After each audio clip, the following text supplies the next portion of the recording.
Scott Dochterman from The Athletic is joining me once again, as well as KCRG TV9's Jack Lido. Thanks, guys, for being here. Let's get to something game-related with Wisconsin. But I think when you look back at this game, it started from the Swarm, right? The rivalry aspect of this, because the Badgers, unfortunately, had that pregame penalty, the player trying to interrupt the Swarm. Bad idea. But then we had some trolling as well on social media. If we want to take a look at some of those videos. Obviously, Scott was talking here on the show last week about how 42 points, the push-ups, is what they had to do, Wisconsin, when they lost to Iowa. And then the easy cheese. I don't know if you guys saw that, too, the easy cheese. It's not the greatest to taste, but it got the job done, right, in a sense of they're making fun of Wisconsin's kind of dairy history. Anything you guys also saw online that's just kind of trolling when it comes to this rivalry? I love the push-ups thing. Yeah. You knew they were going to do something like that, and the ability to, for these social media people, the social media departments at these Big Ten institutions and really across the Power Four, they're in danger of putting all of us out of business because of how good their video is and how good their graphics are. At least, you know, we're objective news people. The push-ups thing, here it is. This was golden when I saw it, because everyone knows through your reporting, Scott, and the reporting from the folks in Madison about the 42 push-ups thing, and here we are, more push-ups, and they couldn't have done it better than this, because it's just. I think it had jump around behind there too. It did, and the lead was 37 more with an ellipses. So epic trolling. Cheese. There's the cheese whiz. Easy cheese. You know, and when the Iowa's won at Kinnick Stadium, they'll play jump around during the game, and I think when you look in the last 4 years, Iowa's outscored Wisconsin 118-26, which just is so strange because the last decade Wisconsin kind of owned Iowa, and now it's the other way around. But if you want to think about something good, I'm glad that this series is intact on an annual basis.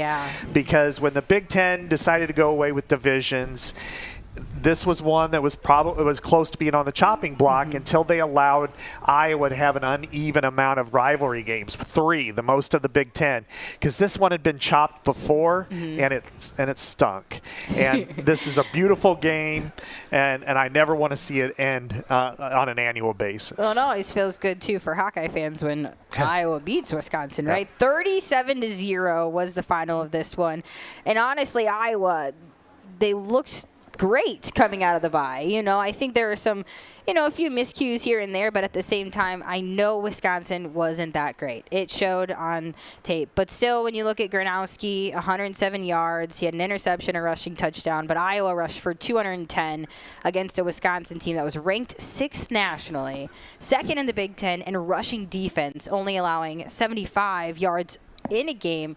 Coming into this game, Iowa had well over 75 yards. Just your takeaways from the shutout victory for the Hawkeyes.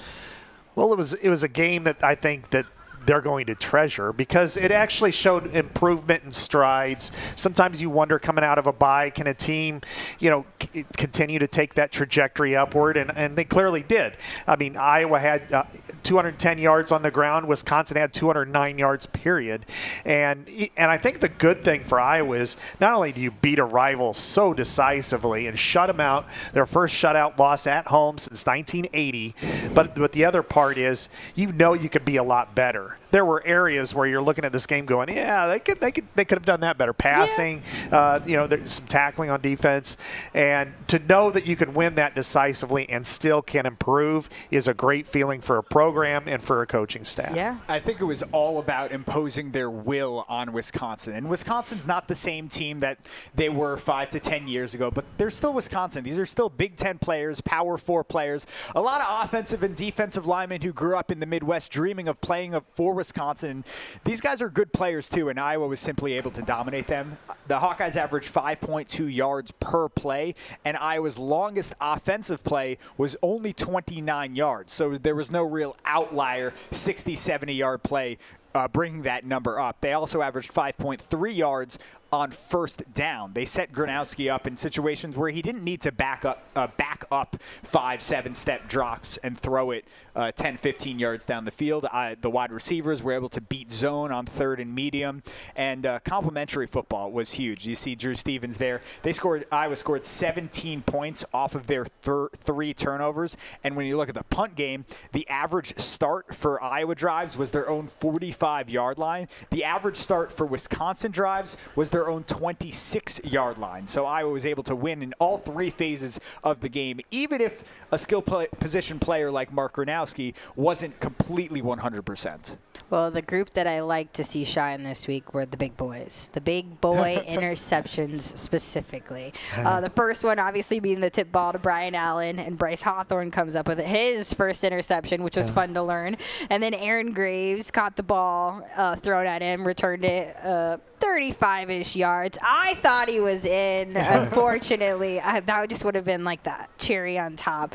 And then obviously the third turnover when Zach Lutmer recovered the fumble from the backward pass there. But this was so fun to see Iowa's defensive line get involved. And even the linebackers and the guys in the secondary, too, were kind of calling them the Doughboys this week. Yeah, they've earned that.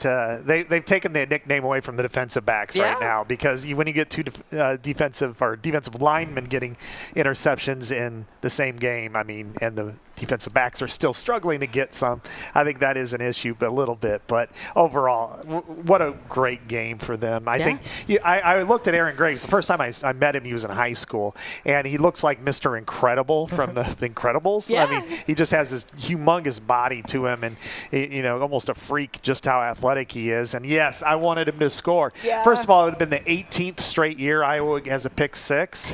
But second of all, to get a big guy a touchdown like that, I know Mark Gronowski would have gladly given up his streak for Aaron Graves to get he was half a yard. moving too. Yes. I mean, I was impressed with the speed that he was getting. He's probably a little out of breath on the sideline. A little bit. The first time I met Aaron Graves was also when he was a high school athlete. He was playing in the Shrine Bowl game, played at Southeast Valley, and both Graves and Landon Van Kickricks were on the same team, and that team absolutely dominated. That wasn't fair, even for an all-star game. Graves is a freaky athlete. I think the one point I wanted to make, and it's this defensive line group, it's so deep that when you get a guy playing and he doesn't necessarily have to play on all 3 downs, then he can give it 100%. Obviously, you put trust in your starters, your Herkitts, Llewellyn, Graves, Hawthorne, but then you also have Brian Allen coming in on 3rd downs. He provided pressure that led to the Hawthorne interception. Jonah Pace, Kenneth Merriweather has played quite well. Jeremiah Pittman. It's really good when you have all these guys who can play well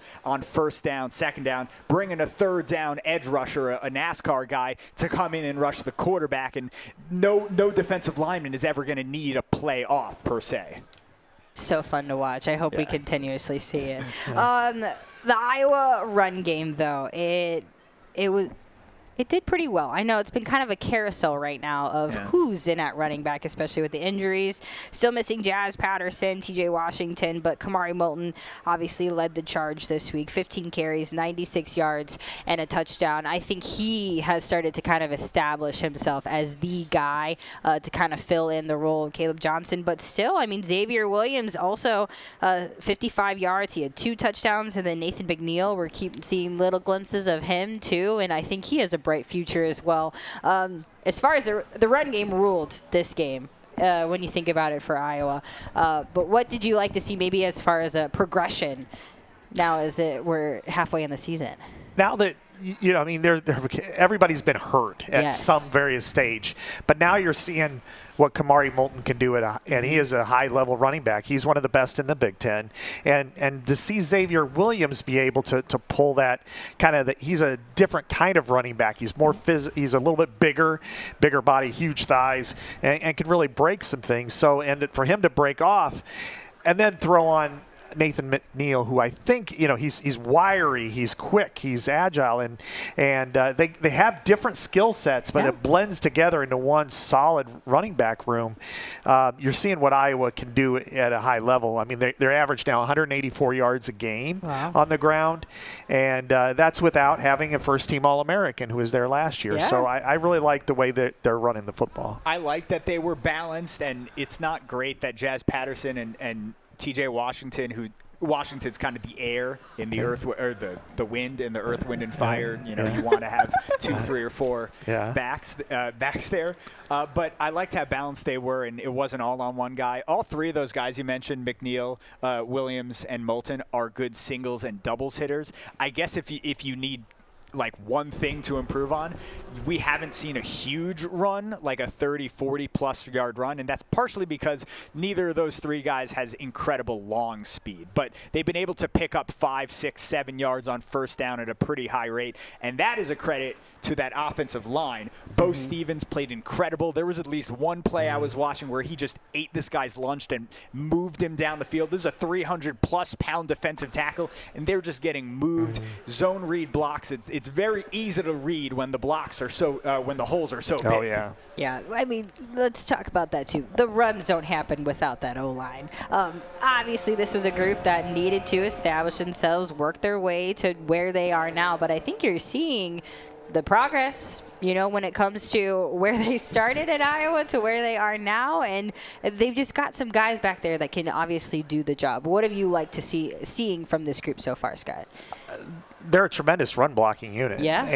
And Bo Stevens, as Jack said, is probably playing as high of level of anybody. And that's George Barnett told me that in a side conversation. He's like, hey, this guy's really playing it as well as anybody in the country at that position. And then Logan Jones is steady Eddie, but he's also very athletic and quick. Jennings Dunker gets people on roller skates all the time.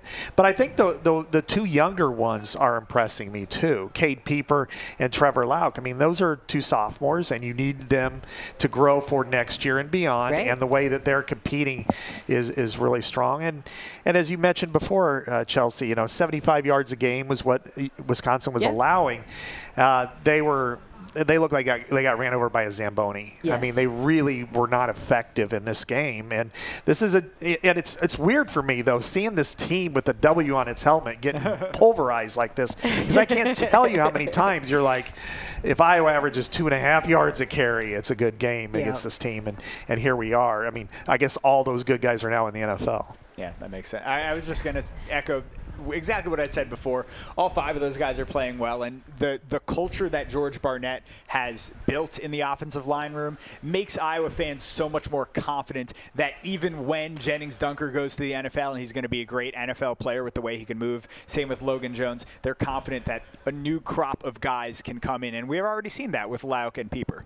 Yeah. Well, they're big guys, but they also have big-time personalities. That's one thing I enjoy about them, too. All right, when we come back, we'll talk more Hawks.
All right, welcome back in and check out that Lido bowl over there.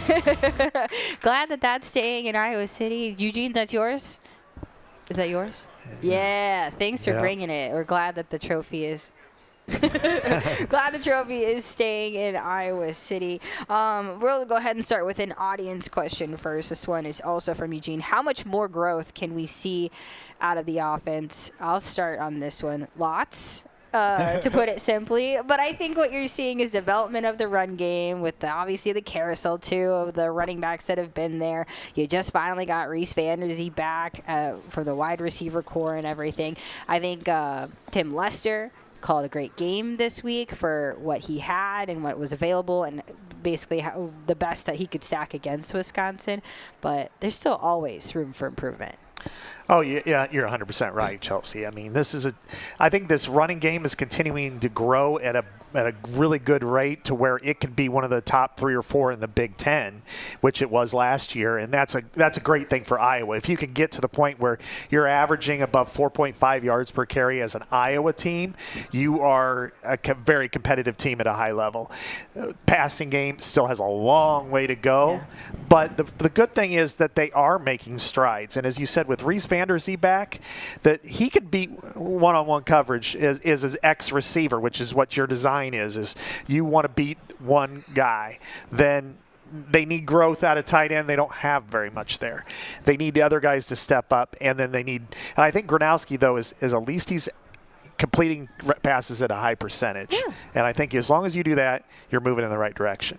Yeah, I think Gronowski not being fully 100% healthy hindered the passing game. I'm not breaking any news when I say that. When your quarterback's not 100% healthy, your passing game is not going to be 100%.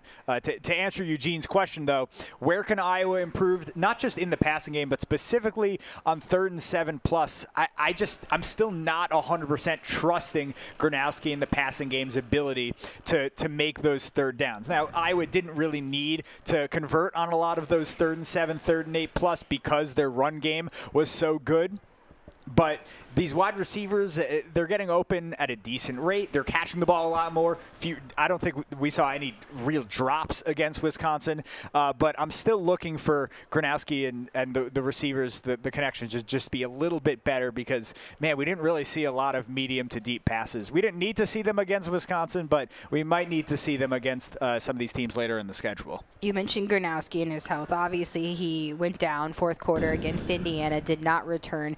And Kirk kind of talked a little bit about he needed to have the confidence going into this week, which is why they were a little bit weary on if he was going to be the guy. You saw him come out on Saturday. He did have a knee brace. But after the game, he said actually that was the best he had felt, since kind of tweaking it against Indiana. I still think the bye week probably hit them at the right time to have him back out on the field. I don't think he's 100%, but I did think he looked the part against Wisconsin. You almost have to understand it's a different language when you talk to the players. If they say, I'm fine, or, I felt great, it means you could play. That's all it means. They don't feel great. And I guarantee when he said he felt great, or the best he's felt since 2 weeks, it's because he had a whole bunch of adrenaline, probably a little bit of painkiller, and on the ride home from Madison, then it started to ache pretty badly. I think he's a tough kid, a great competitor. He's got limitations, as we know, but overall, he is such an upgrade from what they had last year, the last couple of years with a different quarterback they got through the transfer portal who was nowhere near the character that this guy is. And I think effectiveness, he's going to show himself in a couple of these games coming up to where he is a competitor that can win games by himself. Hasn't happened yet this year. It will happen. I'll bet on that in the next 6 weeks. You will, because that's the thing, Scott. I believe that first point. The first point about Gronowski being a tough competitor and playing his absolute butt off, I don't think we've seen that in an Iowa quarterback since Nate Stanley. The question I still have about Gronowski, and maybe he'll have to answer this question against Penn State, Minnesota, or Oregon, is can he lead that game-winning drive and do it with both his arm and his legs, not just his legs and his shoulder pads and helmet, lower in those two. You're right. Well, some of his weapons, we were talking earlier, Reese Vanderzee getting back, that was big as far as just getting the guy back. But still, Kamari Moulton and Reese Vanderzee, they were the two top receivers. 3 receptions for 29 yards, both of them, but still 109 yards through the air, which is great. Nothing was going to alleviate Iowa from running the ball during this game, but I think you can see some progress. You can see, too, I think Reese Vanderzee is going to be that end zone target. I mean, he's huge, and that's just kind of the position he plays too. But there were some overthrown shots, especially to a 6'5", 6'6" receiver, and you're like, oh, we cannot miss him. But I do think that this group is developing. I still think that they lack a little bit of consistency. Absolutely. They are a long way off from being a good unit per se. Now, Reese Vanderzee comes in and he provides them with something, because when you lose Addison Estringa, you lose that red zone threat, a taller, bigger target who can get open.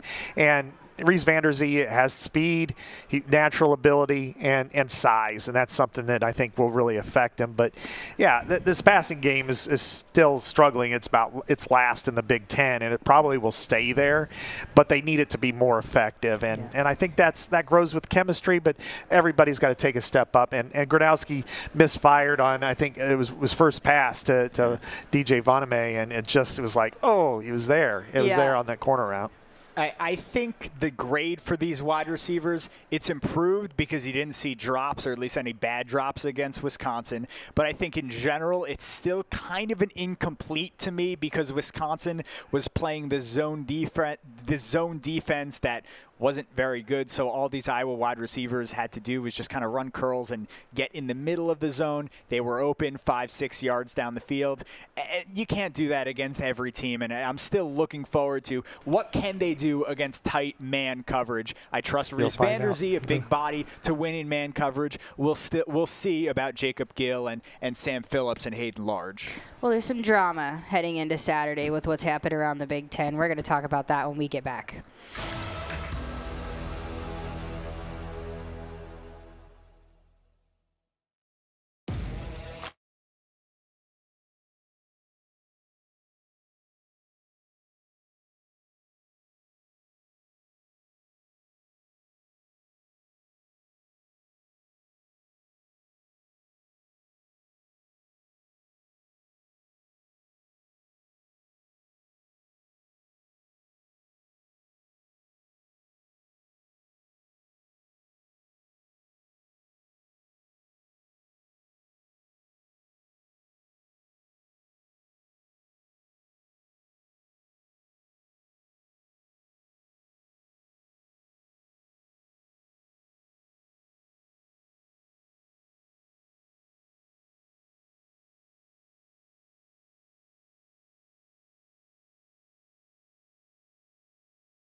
All right, welcome back into On Iowa Live. We will start with an audience question.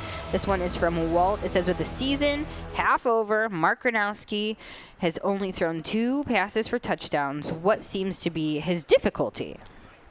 He's thrown 3, but he's also rushed for 8. Yes, the passing game needs to come together. They need to have better routes. He needs to be more accurate. All those things are true. However, they're scoring points because of him, and he's the one scoring it. Yeah. So take it for what it's worth. Is it better to have a 1-yard touchdown run, or is it better to have a 1-yard touchdown pass? It doesn't matter. It's scoring a touchdown. So I guess I I figure if he's not scoring at all, and if Iowa's not scoring at all, then yes, I will unload with both barrels. But right now, points are points. That's a good point. Yeah, we appreciate the question, but the touchdown number, you can't just look at that. Yards number, you can't just look at that. The quarterback is leading the team, and it might be a little clunky at times. His footwork and his accuracy still needs improvement, but I think Iowa fans, should they be demanding more of Gronowski? I mean, I'm not going to tell a fan how to fan, but I think they should be generally happy with the way Gronowski has played so far. You bet. Well, we talked about the drama heading into the break. Obviously, Penn State fired their head coach, James Franklin, and it just seemed like when it was raining, it was pouring. First, Drew Aller, he's done for the season, their quarterback. His career is likely over. And then, obviously, Franklin's fired in his 12th year after they dropped their third game. Things are not so happy in Happy Valley. But I will say I understand that things were kind of going downhill, but I was still a little surprised by the news. Yes, it's surprising in the big picture. I mean, people a couple of years ago, can you believe they actually fired him? I mean, they were tied at 24 in the national semifinals, and if it wasn't for a Drew Aller interception, they had a chance to win that game and go to the national championship game. Just 2.5 weeks ago, they were leading in the first overtime against Oregon in what at that point felt like the game of the year, and they lose in double overtime.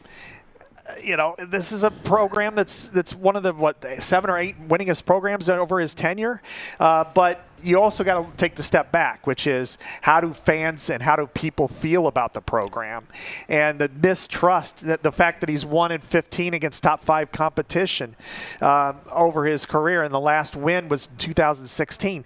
People did not believe that they could win, and the key for a fan or anybody in sports is have faith in your team that they have a chance to be victorious.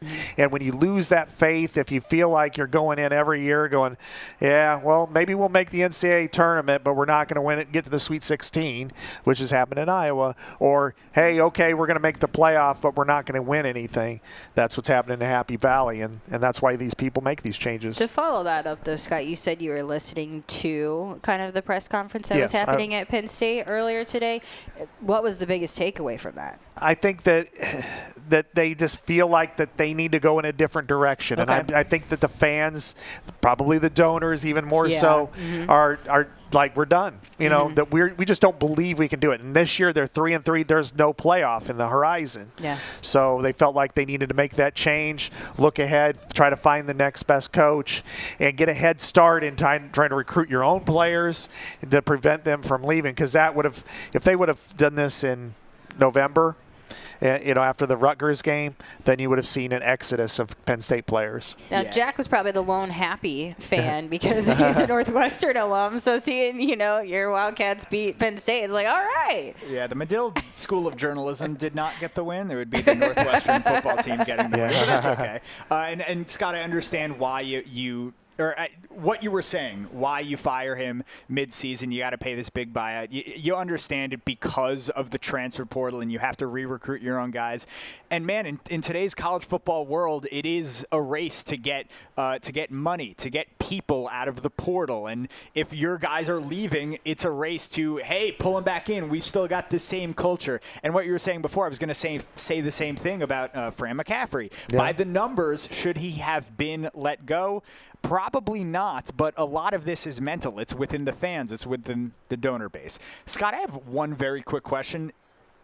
How is this buyout thing? These super agents that are negotiating $45, $50 million buyouts, is there any way we can change that? Not in the current context, because if he doesn't get it from Penn State, then he'll get it from LSU and not Brian Kelly, or he'll get it from Florida and not Billy Napier. The problem is that now that private equity is probably going to happen, and every athletic department's asking for more and more and more from your fans. Please donate. You got to pay for the NIL. You got to go to the collectives on the side and do all of this stuff. and then you're just writing a $50 million check. I mean, we're talking about $20 million tops to the athletes, but $50 million to go away, or in Jimbo Fisher's case, $75 million. There needs to be some reevaluation of the whole entire system, because when you're asking fans to do as much as they do, and you fans have been asked to do more in the last 2 to 3 years than you've ever been asked before, and yet, now you got to come up with a $50 million check just to get somebody to go away. There needs to be some reevaluation of the system. That's what I want to do when I grow up, be a fired college football coach. Okay. Exactly. Right. Well, as far as how this impacts the game on Saturday, though, I think if you're Penn State, you're fired up. You're coming in with a little bit of an edge to you, and it is what it is. But, I mean, I think Iowa is also going to be a little fired up as well. But I do think that it's going to be a tough Penn State team to play, but I don't necessarily know what they're going to look like. This is the biggest underachiever in the country, and that includes Clemson on that list. They do not have Drew Aller, who has been a winning quarterback and they're starting Ethan Grunkmeyer, who has never started a game before. I'm interested to see their frame of mind. I mean, are they going to be emotional? Yes. But emotion gets knocked out of you very quickly, and if you play against a team like Iowa, Iowa will punch you in the face for 4 quarters. And you got to be able to accept that you got to rely on your fundamentals and techniques and discipline and toughness. Now, Penn State is a much more talented team than Iowa. They have more talented players. They have more NFL caliber players. However, if it's in the first quarter and they're already spent emotionally, Iowa will roll them if they do not rely on their fundamentals, which have been pretty piss poor this year. And whose job is that? That's Kinnick Stadium. Yeah. Is Kinnick Stadium going to be fired up for a Penn State team that we all thought was going to be top 5? I would think yes. Maybe they're not. Maybe it's not 116, 120 decibels, however much you've measured it before. But they're still going to be fired up. And man, Penn State still has some really talented players. Unless I'm missing something, like Devontae Ross and Katron Allen, those guys they haven't entered the transfer portal yet. Not as we know. Not as far as we know. And we know Devontae Ross played for Troy last year and cooked Iowa. So we're definitely going to ask about him coming up in the press availability on Tuesday. You bet. Well, we're looking forward to Saturday. We will have more audience questions when we come back.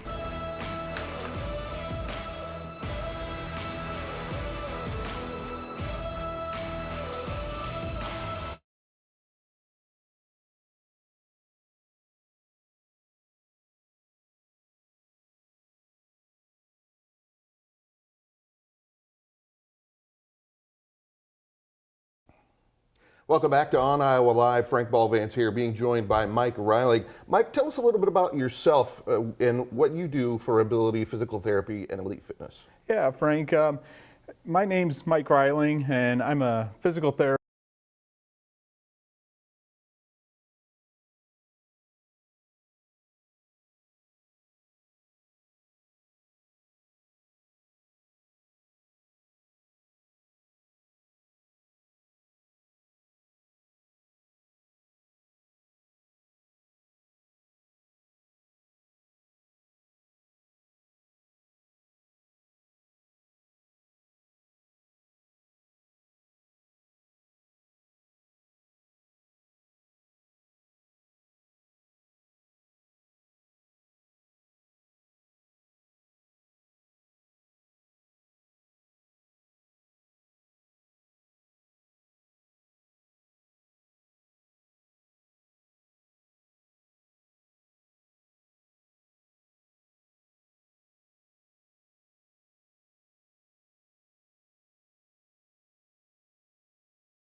Welcome back to On Iowa Live. Frank Ballvance here, being joined by Mike Riley. Mike, tell us a little bit about yourself and what you do for ability, physical therapy, and elite fitness. Yeah, Frank.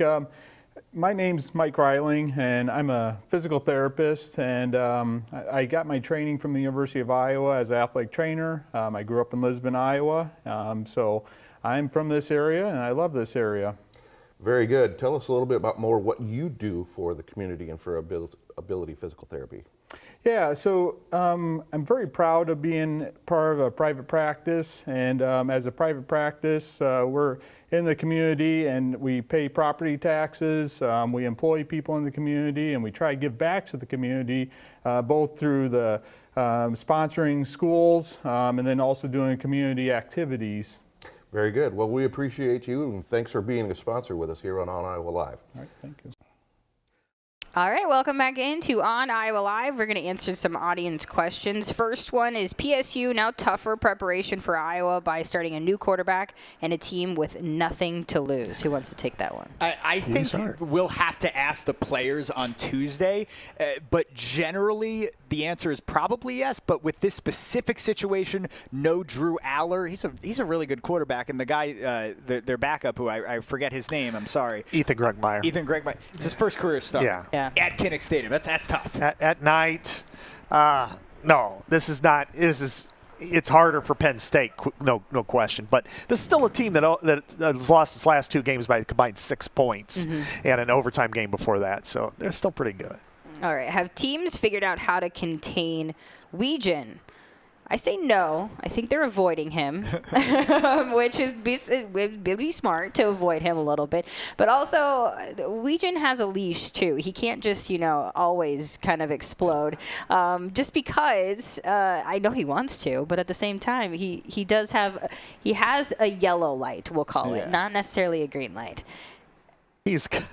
They're elite in both punt return. Yeah. It's like even Devin Hester didn't return a punt every single time for a touchdown.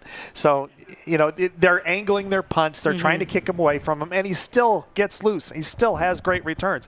He's averaging, almost 28 yards a punt return? He's maybe even more than that. That's just the team. And then almost 30 yards a kickoff return. This is unprecedented. I think you might be happy with what you have, and sometime he's going to break out and do it again. Well, he was sneaky this week, too, not calling the fair catch, and they almost let him loose. All right. With Franklin's firing, that opens the transfer portal for PSU. Do you see any athletes sitting out? Sitting out? I don't know. That's probably – I wouldn't. Too early, maybe? So, but they obviously have, 30 days, Scott? Yeah, they do. I don't see anybody hitting the portal right now. Yeah. But what I could see is a potential veteran or two who's saying, I'm going to just train for the NFL draft. Yes. That's probably more likely. Players. Yeah, and they have a lot of NFL players. This is a very talented roster. And our last one, firing of Coach Franklin to appease Penn State fans seems to be comparable to McCaffrey's removal. Are fans now becoming the new CEOs of collegiate sports? New? They've always been the CEOs. Boosters have always been the CEOs. That's really what it's all about. We've always told fans who feel like they don't have a say is you vote with your pocket. You vote, so if you don't go to games, then you're telling the administrators what you believe, and that's the same thing here or with your pocketbook as far as writing checks go. And so I just think now it's all accelerated because of the portal and NIL and everything. Yeah, I was nodding my head no because I just the Joe and Jim who go to the game in Section 215 aren't necessarily the CEOs, but the boosters, they've always been the CEOs of college football teams. You bet. All right, let's move on to our pick'ems. Obviously, we'll start with Iowa, Penn State. We all chose Iowa. For all that we've been talking about, no starting quarterback and James Franklin. It might be a close game. Vegas was what's the spread, Scott? It's 3 right now, and I think this is like a 22-17 game. I don't not see this as a blowout right now. I agree. Not like last week. Yep. And then South Dakota, Northern Iowa, we all picked South Dakota just because it's the dang MVFC. Yeah. It's super tough. Sepsis is still kind of figuring it out. Right? Yeah, James Franklin would not survive all this losing in the Missouri Valley Football Conference, but that's going to happen in Todd Stepsis' first year. We have Ole Miss and Georgia. That's our other game. We're kind of split. I'm trying to see. Jack, you're Georgia. Scott, you were also Georgia. Why? They're at home. I mean, look at Ole Miss. Ole Miss barely beat Washington State, 24-21. And I mean, Washington State is not a good program. They've fallen obviously into the power. They're 3-3 overall. Ole Miss going to Georgia. That's a tough place to play, no question about it. Great opportunity. They both have played relatively close games, so if it's a 50-50 game, you pick Kirby Smart between the hedges. Especially because they lost to him last year 28-10. So, there's some revenge in the air. Bet. And then we have USC and Notre Dame. Excited about this one. Oh, well, we all picked Notre Dame. Oh, okay. So, I mean, I guess why? Well, go ahead, Scott. I would just say that I don't trust USC on the road right now. Just yet? Okay. They have an amazing passing offense. They're number one in the Big Ten, number 3 in the country. Jaden Mayava is throwing it all over the place. They're fun to watch. Sometimes at South Bend, though, it takes physical football, and I'm not sure they can do it. Their defense is not good enough yet. Yeah, I'm going to be safe not picking the West Coast team going to the Midwest or the East Coast. It'll bite me, I'm sure, a few times. Yeah, I was kind of on the fence about this one. I teetered with going with USC, but I'm also still a little unsure about them, so we'll see. All right, and then our last one we have is Utah and BYU. We all selected Utah, which I believe is actually, they're not favored in this game. I think BYU is favored. Utah is favored, but BYU is at home. Is it at home? Okay, that's what it is? Okay. So this is, since you brought it up, I'm not a big sports gambling person, but I picked Utah partially because sometimes the sports books tell you something, and BYU is the home team and the higher ranked team, but Utah is favored. That's kind of, bettors would say, that's a smelly line. That's Vegas telling you something. And also Utah with Devin Dampier was able to run the ball all over Arizona State, and the Sun Devils have a pretty good rushing defense, just like BYU. This is the Holy War, so it's a huge rivalry game, and based on a lot of the comments all the comments I got in the summer from my top 100 rivalry project, that was probably number 2 as far as hate and vitriol at me for picking them low. But Utah was Utah only lost by a couple of points last year to BYU, and they were 5-7. I think Utah's a pretty good team. They beat Arizona State decisively this weekend, and I think in these rivalry games, it's hard to pick, as we know with the Cyhawk. It's hard to pick, but I think Utah's just probably going to get it done this week. It was hard to ignore the numbers that they put up this season as far as the Utes. That's kind of why I went with them. Yeah. All right. Well, thank you both, Jack and Scott, for being here. When we come back, we will chat more football, but with the Alburnett Pirates. All right.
All right, welcome back into On Iowa Live. I am joined by the Alburnett Football head coach and AD, Nick Wooldrick. We're sitting 5-2. It's already the end of the regular season. Can you believe it?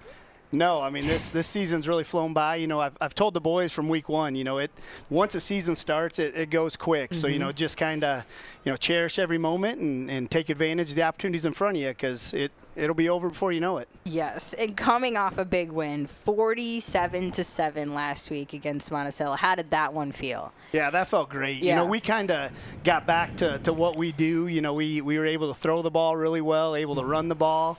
We had a couple turnovers on defense, and kind of just put everything together. And that's a good thing to see here at the end of the year. Absolutely. We know you can run the ball. You got a fierce weapon.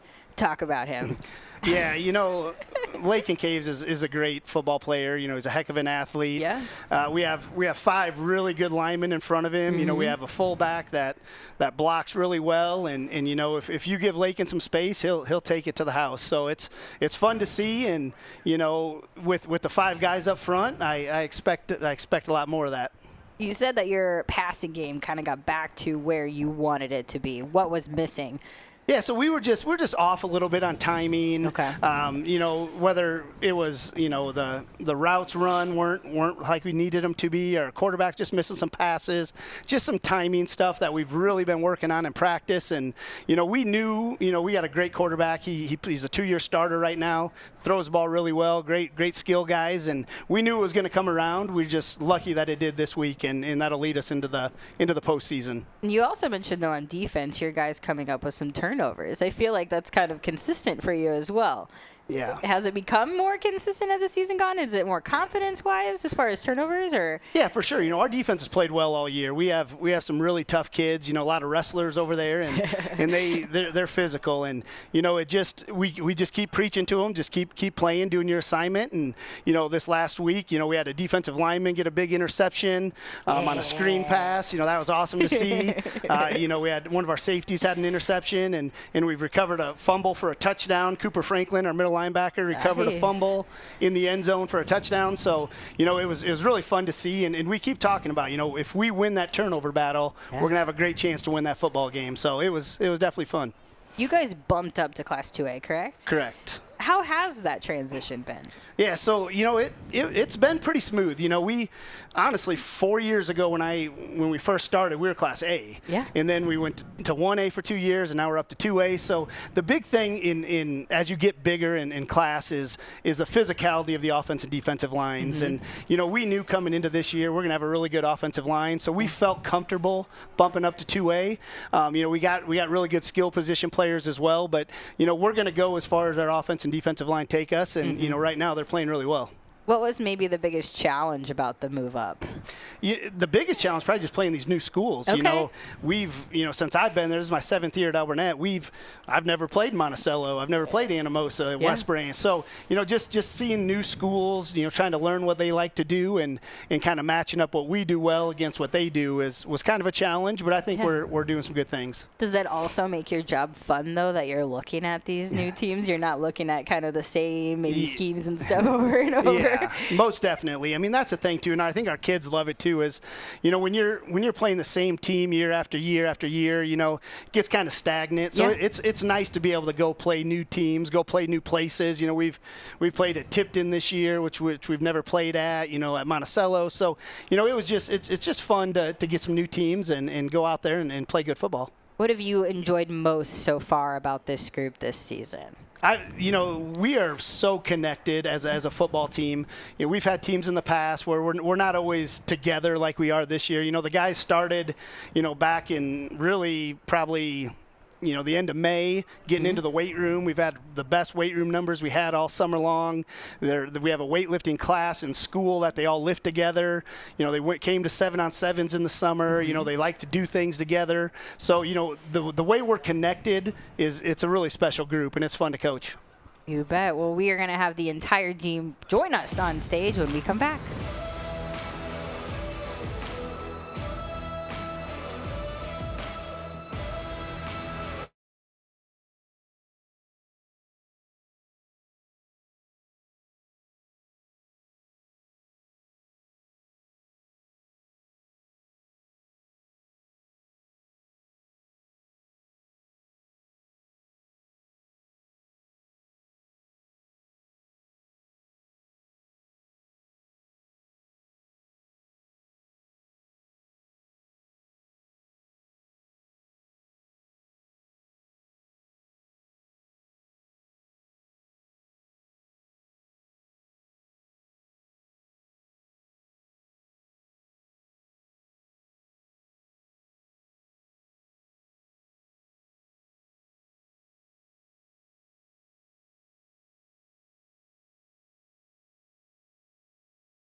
All right, welcome back in. We now have the Alburnett football team on stage with us. I'll go ahead and have whoever's on the mic introduce themselves. Let me start with you. Hi, I'm Hunter Sauer. I play guard and linebacker. Awesome. And beautiful. Awesome. Why don't we start with last week? Coming off that 47-7 victory against Monticello, how did that one feel? It felt good to bounce back after a tough loss to a good team. We're looking forward to the upcoming weeks in the playoffs, hoping to get our name out there. Yeah. You don't feel like your name's already out there? I feel like people know who Alburnett is. Do you think so? Yeah. Yeah. I feel like there's some things we can capitalize on. Okay. Things we can improve on. Yeah. What's maybe the focus heading into this week? It's the final game of the regular season. Either of you. Go for it. We've had a lot of flags the first few weeks. We're just trying to cut down on all that, just to keep the ball going forward and just keep the ball going because we're a run-heavy team, but Yeah. we just need to keep it going, yeah. Yeah, you bet. I know only 2 losses on the season, but maybe what are just the biggest takeaways from some of those losses? Yeah. I would say some of the biggest takeaways from those games are trying to open up the playbook a little more. Okay. Move some guys around. We'll just Yeah. Coach, what's the biggest takeaway maybe from those 2 losses that you guys took away from it? I think, we've talked about it a lot. In those losses, we've had some penalties that have really hurt us, some turnovers that have really hurt us. So, we're just trying to build off that, trying to correct some of those mistakes. We're a team where if we're going, forward and we're getting positive yards on first down, we're going to set ourselves up for a pretty good drive. Yeah. We hurt ourselves sometimes when we have penalties and now we're backed up and it's, 2nd and 25 or, 2nd and 20. So, we've really tried to stress that, we want to play physical, we want to play hard, but we want to also, play smart, be penalty free. So, we're just continuing to work. We've also, kind of like Lakin was saying, in some of those games we get really run heavy, and it's easy to do when we have a great offensive line and a great running back. But we really noticed last week when we got back to our stuff that we started at the beginning of the year and threw the ball around a little bit. Excuse me, and kind of opened up some passing game that we can put a lot of points on the board. So that's kind of what we're looking to do again this week and carry us into the playoffs. You bet. With the bump up to 2A, maybe what was the biggest difference as a player for you?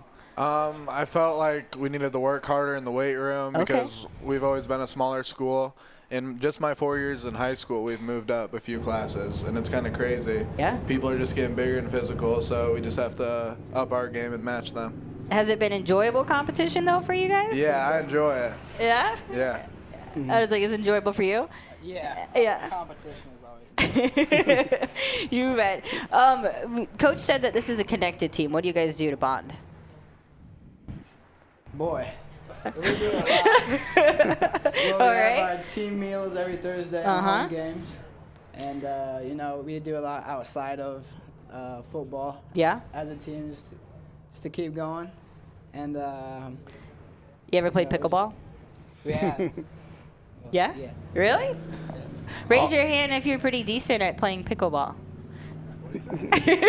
Okay. Mediocre? We have any mediocre? No? No. Everyone else is just not very good. That's fair. As far as this team this year, what have you enjoyed most about playing with these guys in this group? I like this team. Everyone's younger than me now. I've always played with the older guys, and I've always gotten along with them. It's kind of nice to get to know new people. Yeah. Yeah. With the regular season ending, postseason is right around the corner. What's kind of the mindset right now? Is it just put your head down and keep at work, or what is it? Well, we know we got a game coming up, so Yeah? that's the mindset right now. But there's some things factoring in for playoffs. Yeah, like what? What are those factors? Well, trying to get that second seed. Okay. I don't know what you call it. Yeah. But, No, you're right. Second seed, I understand. yeah. So we got to win this game on Friday to secure that second seed. So that's our big focus right now. Yeah. Along those lines, what would it mean to this team to do that? We're pretty confident with where we're at either Yeah. way. But just securing that 2 spot would just set us up for another home game. So that would be nice. That would be really nice, right? Yeah. To get to play in front of your home fans. Are you on the road this week or are you at home? We're at home. It's our senior night. Oh, how many of you are seniors? We have 7 of them this 7? year. 7 players and 1 manager. All right. What are you looking forward to about this? Is going to be your last? I know it's probably a lot of emotions. I'm going to miss it a lot. Yeah. Yeah. I really like football and this team. And these guys are all right, right? Yeah. Yeah. What's been your favorite part about this season, or favorite victory, or anything? Favorite? You know, all games take the time on being the favorite because I get to come out here and play with my boys. That's well said. Well said. Well done, Coach. You did good. All right, let's give it up for the Alburnett football team. Thank you for joining us and taking the drive down here to see us. We appreciate it. We'll see you guys next week on OnIowa Live.